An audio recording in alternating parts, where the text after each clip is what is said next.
जरूरी नहीं कि हर चीज का विरोध करूं। बिल आने दीजिए, जब कोई बिल आएगा उस बिल में क्या है उसके जो है क्लोज को जब हम लोग पढ़ेंगे तभी मैं उस पर अपनी टिप्पणी कर पाऊंगा। कॉन्स्टिट्यूशन डिबेट जो है वो उस पर हमारा प्रयास ही रहेगा कि आकलन होना चाहिए कि जो सपने संविधान निर्माता डॉक्टर बाबा साहब अम्बेडकर उनके सहयोगियों को रहते संविधान को लेकर, जो बलिदान दिया है देश के क्रांतिकारियों ने देश को लेकर, क्या हम उनको पूरा कर पाए हैं या हम उस तरफ आगे बढ़ रहे हैं। और मैं समझता हूं जब ये एक डिबेट होगी तो बहुत कुछ जो है, क्योंकि देश के कोने कोने से सांसद यहां चुन के आए हैं, तो मैं समझता हूं कि बहुत कुछ देश के सामने आएगा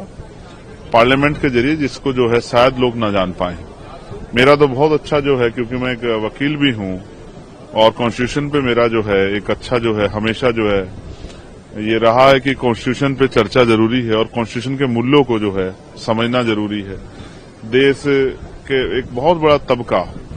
जो बहुत पढ़ा लिखा भी है वो भी अपने राइट्स और ड्यूटी नहीं जानता है। तो बहुत कुछ है जिस पे हम लोग चर्चा करेंगे और देश के सामने लाने का प्रयास करेंगे और मेरा विश्वास है कि ये चर्चा सार्थक चर्चा अगर रही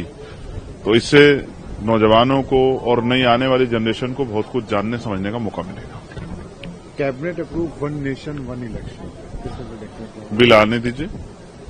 मैं जब जरूरी नहीं कि हर चीज का विरोध करूं, जब कोई बिल आएगा उस बिल में क्या है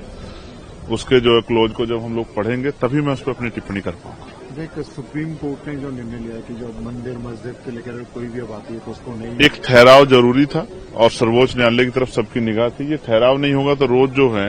बुनियादी मुद्दों से ध्यान हटके इसी तरह की चीजों पर चर्चा होती रहेगी और अस्थिरता का माहौल बना रहेगा। मैं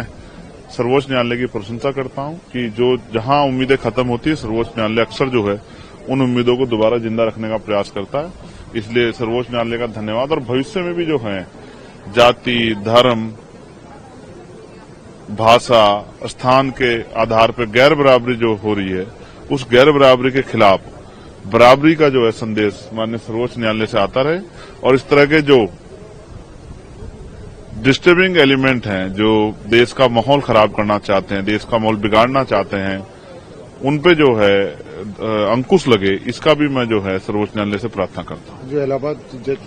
ने बोला था उसके बाद इम्पीचमेंट नोटिस किया है अपोजिशन, जरूरी है और मैंने उस पर सिग्नेचर भी किया। और मैं आपको फिर ये स्पष्ट करता हूं, अगर ऐसे जज, जैसा मैंने पहले भी कहा, अगर वो प्रमोट होकर सुप्रीम कोर्ट आ गए तो कोई ऐसा फैसला न दे दे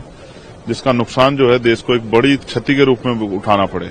तो इसलिए मैं स्पष्ट करता हूं ऐसे जज और उनके सारे फैसले जो पिछले फैसले हैं उनका भी निरीक्षण होना चाहिए और भविष्य में उनकी सेवा पे जो है रोक लगनी चाहिए कि उनको भविष्य में कोई आधार ना हो इस तरह के फैसलों में इन्वॉल्व होने का, क्योंकि उनके द्वारा दिए गए फैसले मुझे नहीं लगता कि वो न्यायिक होंगे या वो निष्पक्ष होंगे।